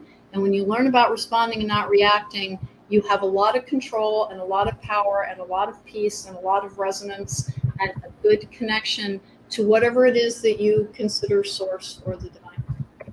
Yeah, definitely. I definitely agree with you on that and everything. By the way, as you were saying, I was just thinking about your mentioning the botanical garden that you go to, and all along those lines. And there is an amazing one here in Durham that a lot of people attend, and I need to actually get by it again and everything. I've been there a few times, but it's the Sarah B. Duke Gardens, which is right there on Duke's campus and has a lot of amazing plants from around the world because they definitely have the plants that are native to the area, but then they have also imported some. So it is a truly wonderful botanical garden. And they sometimes even do some music out there as well. So I'm definitely got to get out there and hear some of the music, plus just enjoy the garden. And there is a walking path that is also, I believe, on the Duke campus. It has like some pond like area, it might even be multiple ponds, but I remember running into some turtles, and definitely they have some of the birds and other things. So I've got to get back out to walking that particular path, because I used to do that quite a bit at the early parts of the pandemic, and definitely in some earlier times before the pandemic. But I got to get back into that habit to have that space, because a lot of times that is good reflective space where you can meditate, and meditation is very important, and meditating out in nature is very important. So that's one of the things I was wanting to hear your thoughts about, because I think some people are thinking that they have to do their prayers in the physical building. And I'm not knocking the physical building. Churches No, are wonderful institutions, but I think a lot of times we can have some very deep conversations with God and the angels without being in the physical buildings. And you don't have to be in the physical buildings. You don't even necessarily have to have the spiritual books, because I think sometimes think you can have some very deep conversations outside of the book as well, or the books of the spiritual nature and everything. But I'm just wondering your thoughts as to the importance of having these kind of conversations just outside, and reflecting and doing some meditation in the outside environments, or maybe even in your own house, because I do have some friends that are in that same lane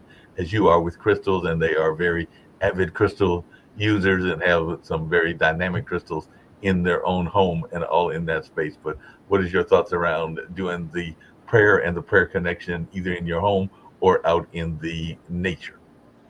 remember that nature has the ability to heal itself if given enough time. And so when we talk about a connection to the divine or connection to faith, or the conversations about that we need to have to be able to make this place better as an overall world, trees endure. They are the witnesses of so much history. That place that I go to is actually quite private, and I found it one day just by accident. And there was a giant oak tree that has to be over 100 years old.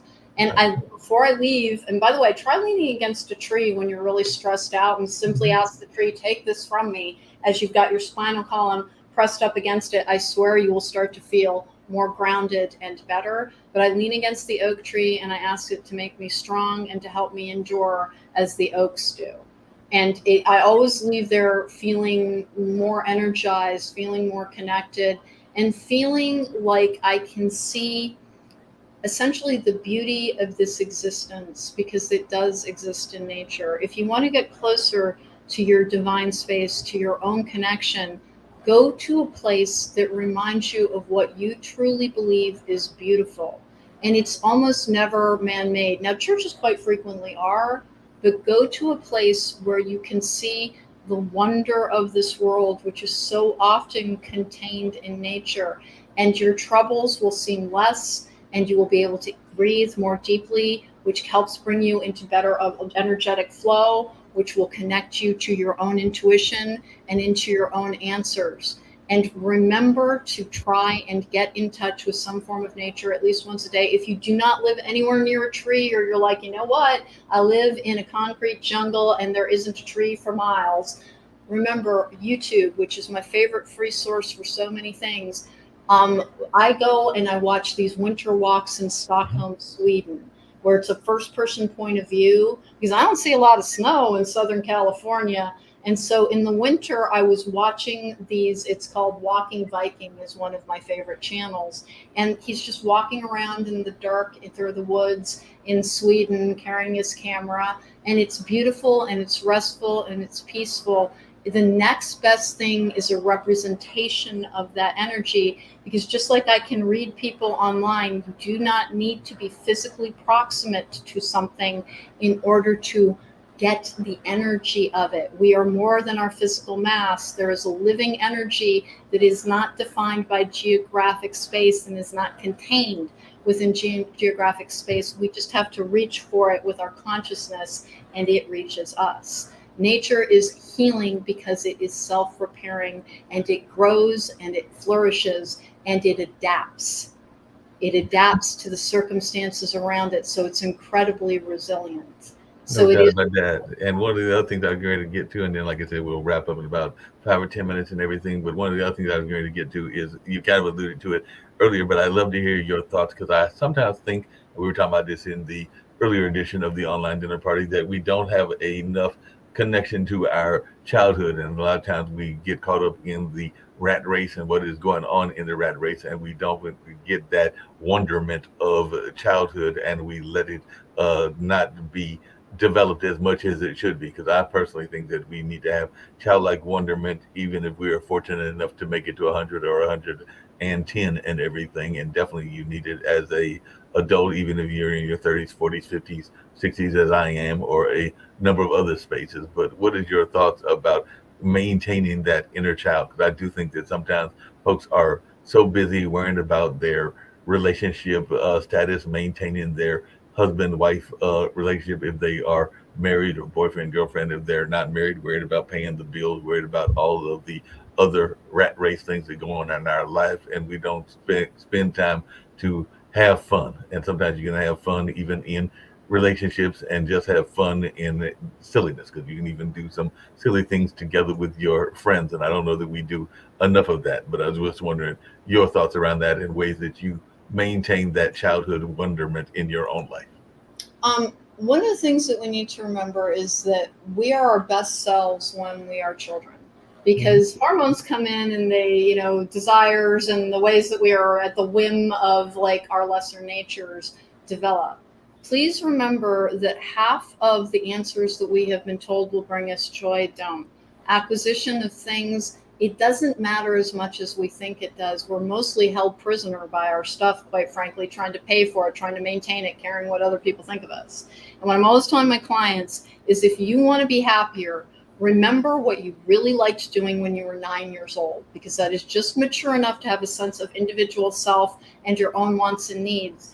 But you're young enough that you're not worried about the future and you're not at the whim of those lesser impulses. And those contain the seeds of what will make you happy again as an adult. Because as children, even when we come from difficult circumstances, we have a gift of going towards healthy escapism, whether it is losing yourself in books, or I was just telling this to somebody else earlier today. One of the things that, after recovering from, the breakup of a long term marriage, because it was a long marriage, it was 20 years, and I was very depressed in the aftermath. One of the ways I started coming out of that, because I didn't wish to take antidepressants because I was concerned it would affect my ability to read, I remembered that when I taught myself how to cook. I was alone in that house a lot. I had a Fanny Farmer cookbook, and I would go down there and I would get recipes out and try to make it. And usually I didn't have all the ingredients, which I'm sure is where half of the witchcraft started coming in, where I was like, maybe if I substitute this, it will work out. And I was a little tiny scientist in there.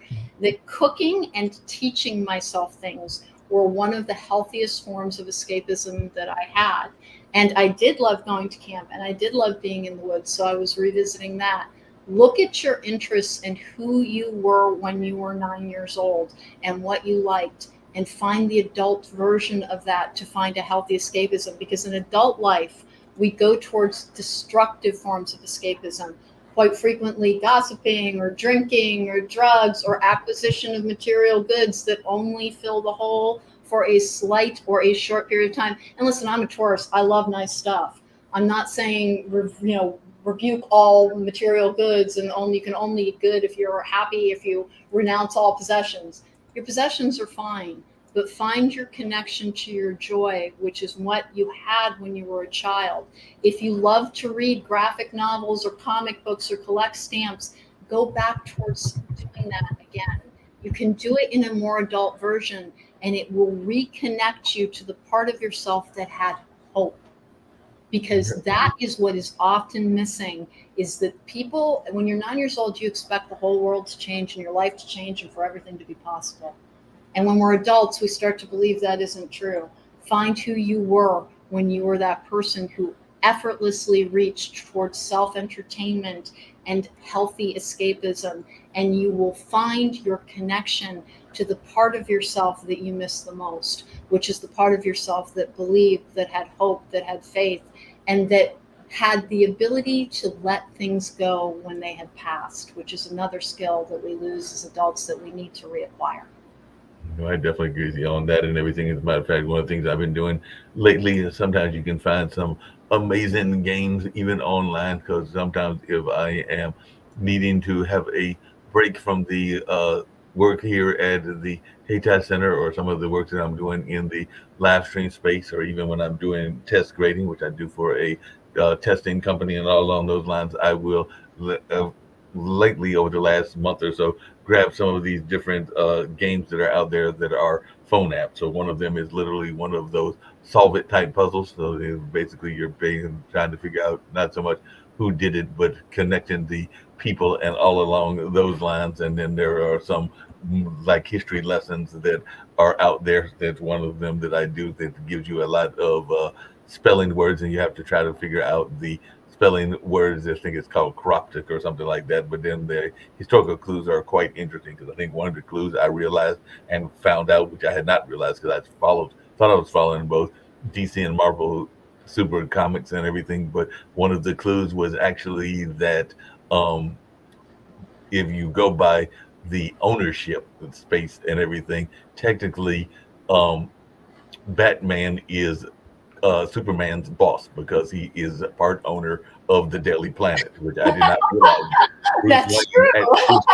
is part owner of the Daily Planet, which I did not realize, but that was one of the clues. So he's the, and of course Clark Kent is as Clark Kent and not as Superman is the alter ego. So technically, Batman is the boss of Superman. So he's cutting the checks for Superman. Who knew until I was looking at that particular puzzle and everything along that line because that was one of the clues on that game that I play on a regular basis and all along those lines. So, like I said, there's a couple of them I do. Wuduko, which is kind of like Sudoku, but it's more words instead of numbers.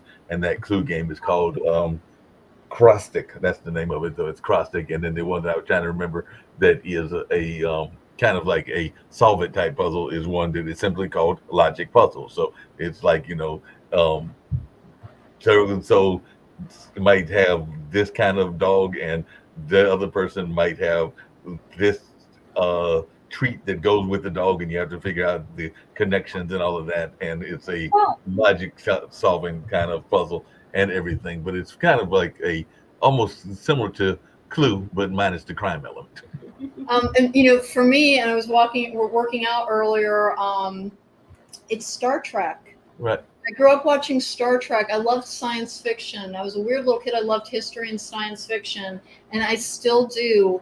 And Star Trek Strange New Worlds is very related to the original series.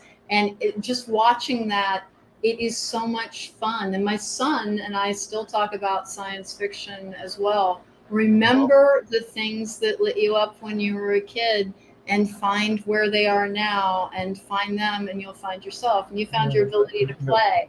no, and exactly. And I'm a big science fiction fan as well, so definitely have done that. And a friend of mine turned me on, and I understand that they're in their third season, and some of the things that are in this particular series that I'm getting ready to mention can be quite scary because some of the things that they talking about in the series seem to be coming to reality, including the patriarchal nature of society. But a dear friend of mine turned me on to Black Mirror, so I watched a few episodes of that, and It have is definitely been looking forward to seeing other episodes because some of them are quite scary and quite uh, scary into the nature of whether they are maybe going in that path and everything. And the same thing with Yeah, Handmaid's Tale. Black Mirror's brilliant. Skip that first episode, folks, because it's not indicative of the rest of the series. They're all No, standalone. And yeah, I like years ago, somebody was like, "Watch Black Mirror." I watched the first one. I'm not going to go into what was in it. Like everybody who watched Black Mirror goes, "Oh yeah, lump the pig, yeah." And like, don't watch it. Don't watch it if you're sensitive to anything with animals. right. And I did go back to it after like somebody basically sitting me down and going, "Please, please, please, please, you would love this. Go back. That was just a one-off. It's never anything quite that terrifying again or that bad again."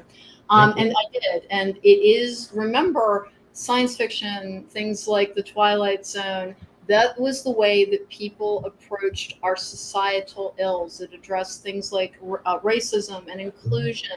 And I got lucky in the things that raised me, since pretty much nobody did. Star Trek, and then the very liberal Episcopal Church and the Quaker Church, and the literature that I read, which was things like the Narnia Chronicles and Anne of Green Gables, and a book called Follow the Leader that contained my very favorite quote, which is, "It is better to light a single candle than to sit and curse the dark."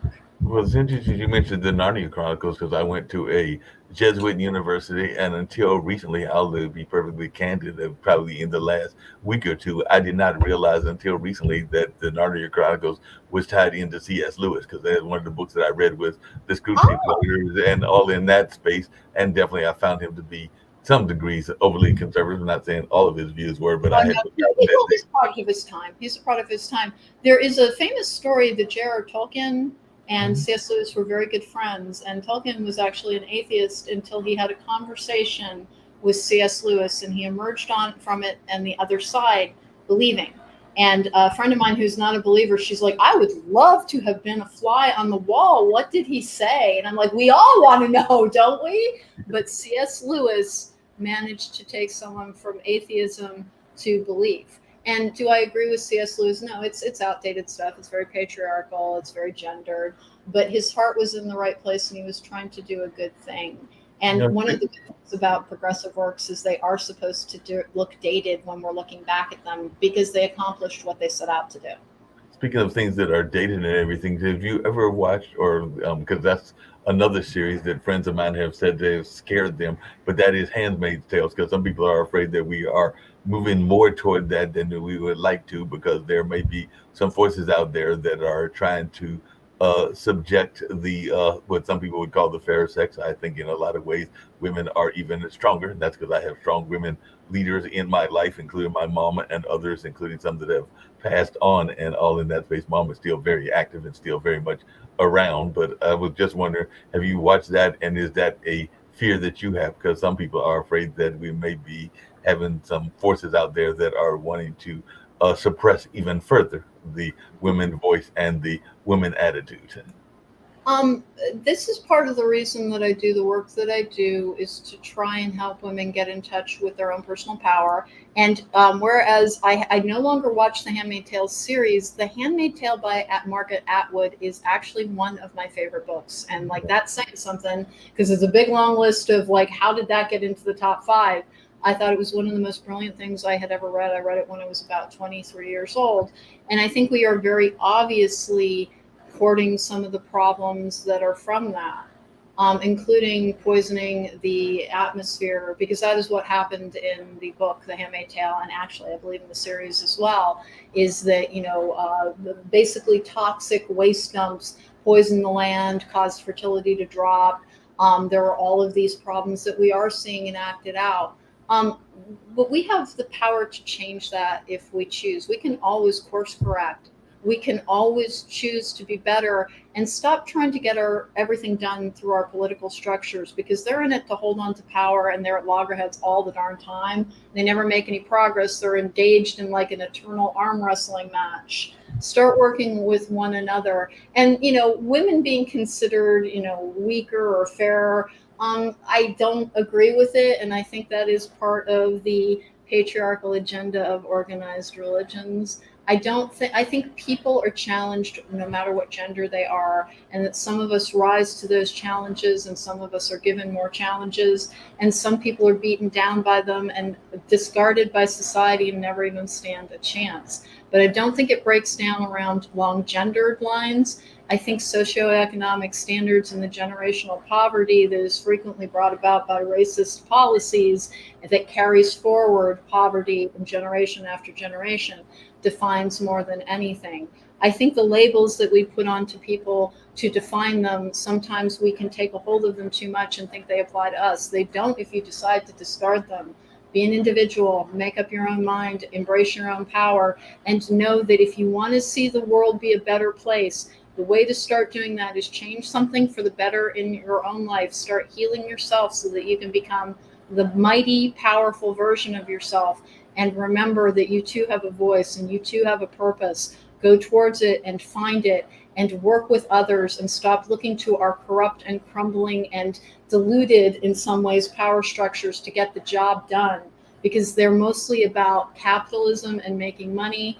And we got it wrong. We got the plot wrong. Nobody's happy and nobody has enough stuff and nobody has enough money. We took a wrong turn. Let's reboot the GPS and take it in another direction because we can if we decide to do so, but nobody's going to do it for us. So start with you. If you want to change the world, start by changing something in your own life. Change you first, and then go forward into the world as a changed person. Greet other people with kindness, treat other people with compassion, even if they're saying things that make you angry. And remember, it is better not to engage than to waste your energy arguing with somebody who is literally just coming from a place of defensiveness and pain, which is where most of this divisiveness comes from, fear. It's always comes down to about our fear of survival and whether or not we're going to make it. And if we all started helping each other, it wouldn't be such a big question.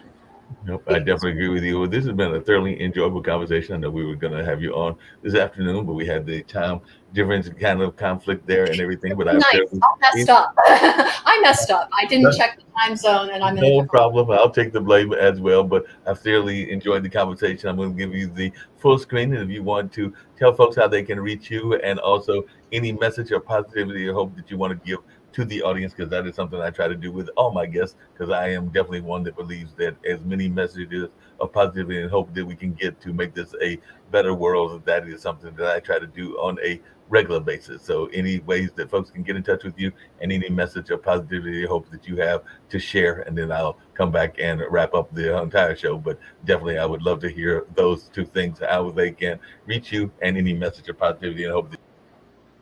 Okay, my name is Elaine. You can find me at therisingmoon.com to book me for a tarot reading or a life coaching session. I have a podcast called Logical Magic, Examining Esoterica, where we examine a lot of different ways to heal, particularly complex post traumatic stress disorder and post traumatic stress disorder. And please remember, no matter what you are suffering from, no matter what your background is, you can heal, you can get better. And part of healing is the choice to go towards it. Don't tell yourself I'll never get better. Tell yourself I will figure out how to get better, and reach towards the help that is available. There are so many free resources available for healing your energy, for understanding yourself. You don't need to live in a dark and a painful place. There is hope in this world, and you can discover it in others and in yourself. And if we all start reaching for it, remember, like energy attracts like energy. Start the wave within yourself. Please remember, no matter how much pain you're in, there is a way to feel better, there is a way to heal, and there is a way to feel as if you have a purpose in this life and a point to your life. And I do try and help people find that, but if I'm not your answer, there is one out there for you. Well, it sounds great. I thoroughly, like I said, enjoyed the conversation and everything. I was actually thinking to myself, I wonder what the top five books were, because she said that she has a big book collection and all in that line. And then I was also really admiring what I think is a clock, or maybe it's some other decoration that is behind you and everything. But I was going like, that looks really massive and really cool and all in It's that taken space. from inside the Louvre, I believe. It is actually a modern picture, but it is made to look antique. And I use it because of a book called The 13 Clocks. And I do have 13 clocks around here by James Thurber, which is an old fairy tale. And that is one of the top five books for me because it is so wonderful and imaginative. And it is about time being stopped and time being started again. And it is wonderful. If you have never read it, it is magical, and my son has a copy of it, and I have a copy of it, and it's not out of print. James Thurber, The 13 Clocks, and I do that because we do not understand the structure of time. How I'm able to read has to do with us not understanding the structure of time. I sort of step outside of it with part of my consciousness. I think that there is time in this world to heal and to grow and to be the best version of ourselves. And as for the other three books, maybe I'll tell you some other time. But yeah, Handmaid's Tale had a profound effect on me. It made me think of things that I had not considered at that point in my life, including how women could be treated in a reductive and a dismissive fashion and boiled down to simply our reproductive or biological functions, which ignores our humanity, ignores our soul. We are more than our biological functions, whether we are a man or a woman or any form of gender identification.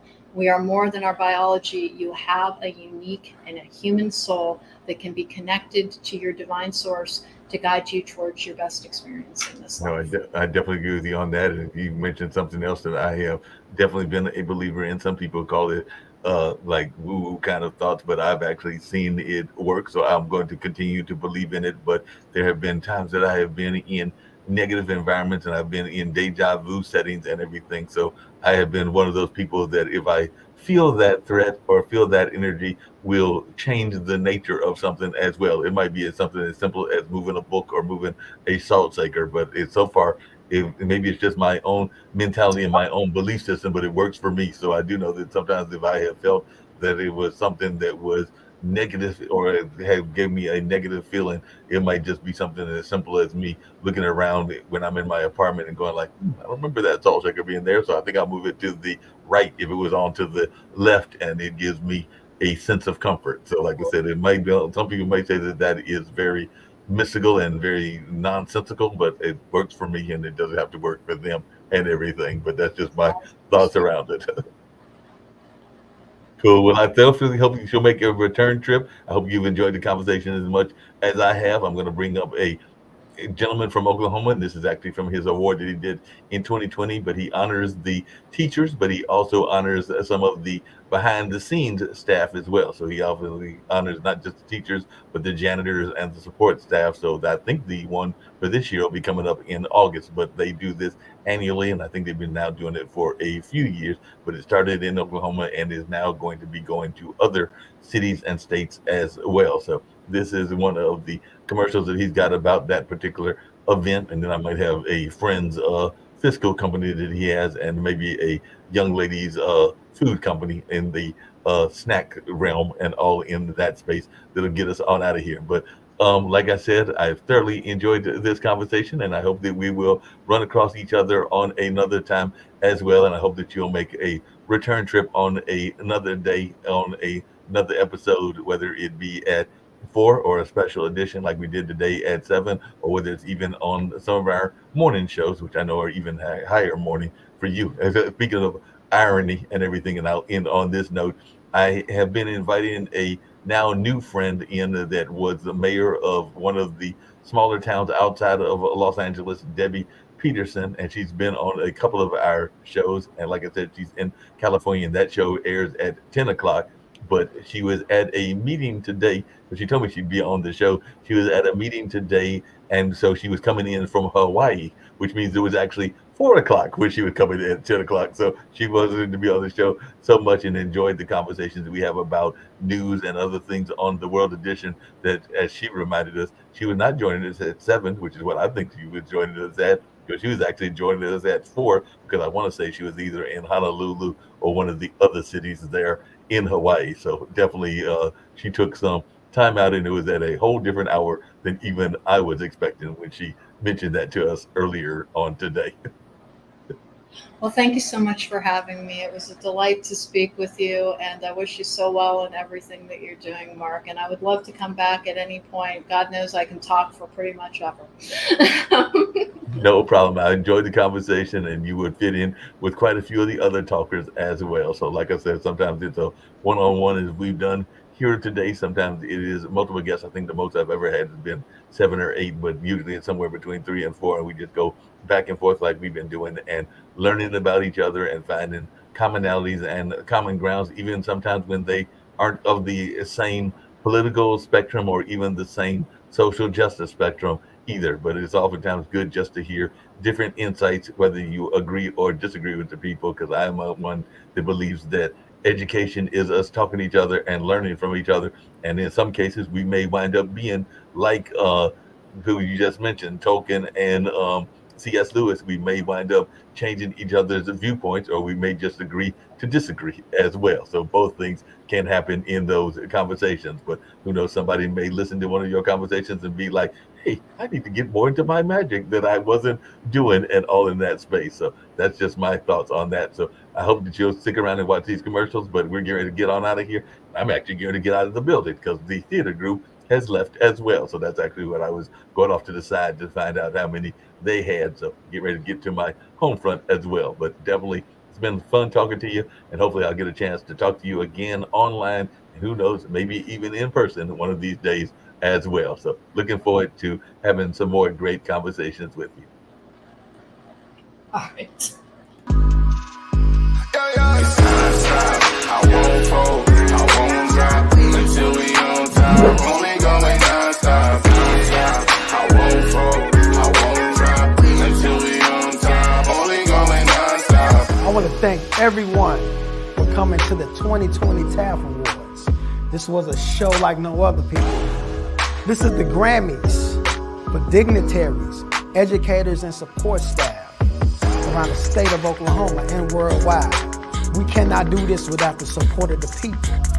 So we thank you, I thank you, for being such a dedicated supporter to this movement for the Teachers Appreciation Foundation. I thank you. It's non-stop. I won't fold, I won't drop until we on top. Only going non-stop.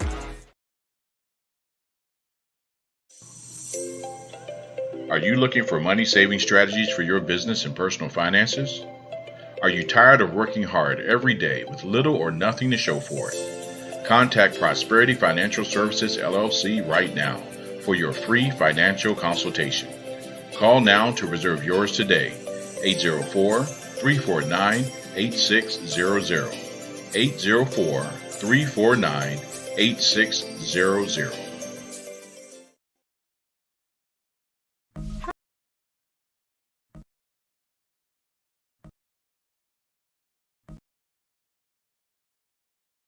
Hi, my name is Maria Jones, baker and owner of Very Vegan, a premier mobile bakery specializing in putting a plant-based spin on some of your favorite desserts. Inspired by my own personal experience with my journey with healthier eating habits, I was determined to make comparable items with desirable textures and great taste. We're always experimenting with different flavor profiles and expanding our menu. I enjoy my creative license as well as imparting ideas and requests from my customers. It makes for new and exciting items. Some of our customer faves are the specialty cheesecakes such as the banana pudding with homemade vegan vanilla wafers, strawberry crunch, honey bun, fruity pebbles, peach cobbler, and many others. We also offer moist, rich cupcakes, delectable cookies, decadent brownies, and scrumptious pound cake. Discover how amazingly delicious vegan can be. I am available for orders, or you can purchase my items exclusively at the Black Farmers Hub.